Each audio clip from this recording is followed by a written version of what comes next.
ಭಾರತೀಯ ಜನತಾ ಪಾರ್ಟಿ ಬೀದರ್ ನಗರ ಮಂಡಲ ವತಿಯಿಂದ ಎಲ್ಲ ಬೀದಿ ವ್ಯಾಪಾರಿಗಳ ನೇತೃತ್ವದಲ್ಲಿ ನಮ್ಮ ಪಾನಿಪುರಿ ಬಂಡಿ ಯೂನಿಯನ್ನ ಅಧ್ಯಕ್ಷರಾದ ಆತ್ಮಾರಾಮ್ ಅವರು, ಎಲ್ಲ ಸಣ್ಣ ಸಣ್ಣ ಬಂಡಿಯವರು ವ್ಯಾಪಾರಸ್ಥರ ನೇತೃತ್ವದಲ್ಲಿ ಭಾರತೀಯ ಜನತಾ ಪಕ್ಷದ ನೇತೃತ್ವದಲ್ಲಿ ಇವತ್ತೇನು ಹೋರಾಟ ಇಟ್ಕೊಂಡಿದ್ದೆವು. ಬಡೋ ಜನರ ಹತ್ರ 20 ರೂಪಾಯಿ ಇದ್ದಂಥ ಶುಲ್ಕವನ್ನು 60 ರೂಪಾಯಿ ವಸೂಲಿ ಮಾಡ್ತಾ ಇದ್ದಾರೆ. ಇದನ್ನು ಭಾರತೀಯ ಜನತಾ ಪಕ್ಷ ಮತ್ತು ಬಡ ಜನರು ಎಲ್ಲರೂ ವಿರೋಧ ಮಾಡ್ತಾ ಇದ್ದೇವೆ.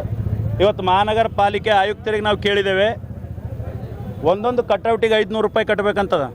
ಯಾರು ನನಗೆ ಹಿಡ್ಕೊಂಡು ಯಾವ ಲೀಡರು ಕೂಡ ಒಂದೇ ₹1 ಇವತ್ತು ಕಟೌಟ್ ಹಾಕಿದ ಕಟ್ಟಲ್ಲ. ನನಗೆ ಹಿಡ್ಕೊಂಡೇ ಹೇಳತ್ತೀನಿ, ಯಾರು ಒಂದು ರೂಪಾಯಿ ಸರ್ಕಾರ ಕಟ್ಟಲ್ಲ.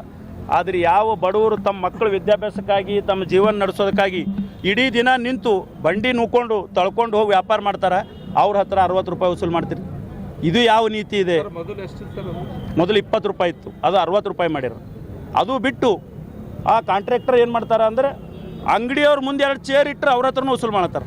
ಅವ್ರು ಟೆಂಡರ್ನಲ್ಲಿ ನೇರವಾಗಿ ಕೊಟ್ಟಿದ್ದದ ಬಂಡಿಯವ್ರ ಹತ್ರ ತೊಗೊಳ್ಬೇಕಂತ. ಆದ್ರೆ ಅಂಗಡಿಯವ್ರ ಹತ್ರ ತೊಗೊಂಡಿದ್ದು ನನ್ನ ಬಳಿ ವಿಡಿಯೋ ಅವ, ರೆಕಾರ್ಡಿಂಗ್ ಅವ, ಕಮಿಷನರ್ರಿಗೆ ಕೊಟ್ಟಿನಿ. ಈಗಾಗಲೇ ಕಮಿಷನರ್ ಅವ್ರು ನಾಳೆಯಿಂದ 30 ರೂಪಾಯಿ ಮಾಡ್ತೀನಿ ಅಂತ ಹೇಳ್ಯಾರ. ಪಾನಿಪುರಿ ಬಂಡಿದ್ರು ಲಾಸ್ಟ್ ಟೈಮ್ ಮಾಡ್ತೀನಿ ಅಂದರು, ಈಗನೂ ಮಾಡ್ತೀನಿ ಅಂದಾರ. ಈಗ ಮಾಡಲಿಲ್ಲ ಅಂದ್ರೆ ಬರುವಂಥ ಮುಂದಿನ ವಾರ ಈ ಆಫೀಸಿಗೆ ಕೀಲಿ ಹಾಕೊಂಡು ಕೊಡ್ತೀವಿ. ಅವತ್ತು ಅದು ಕೊನೆ ಆಗೋವರೆಗೆ ನಾವು ಹೋಗಲ್ಲ ಅಂತ ಹೇಳ್ತೀವಿ.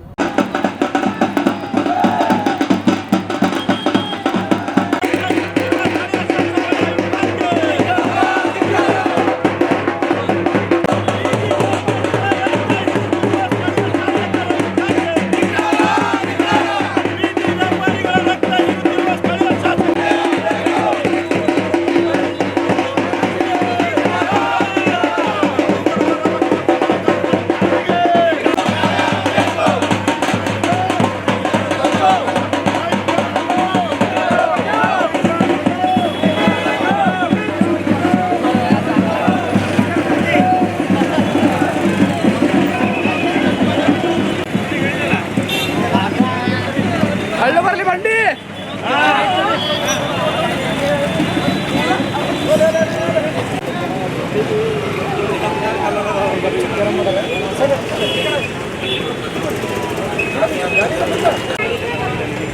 ಅವ್ರಿಗೆ ರೇಟ್ ಪ್ರೇ ಮಾಡಿದಕ್ಕೆ ತಂದಾರ್ರಿ ಅವರು. ಅವ್ರದ್ದು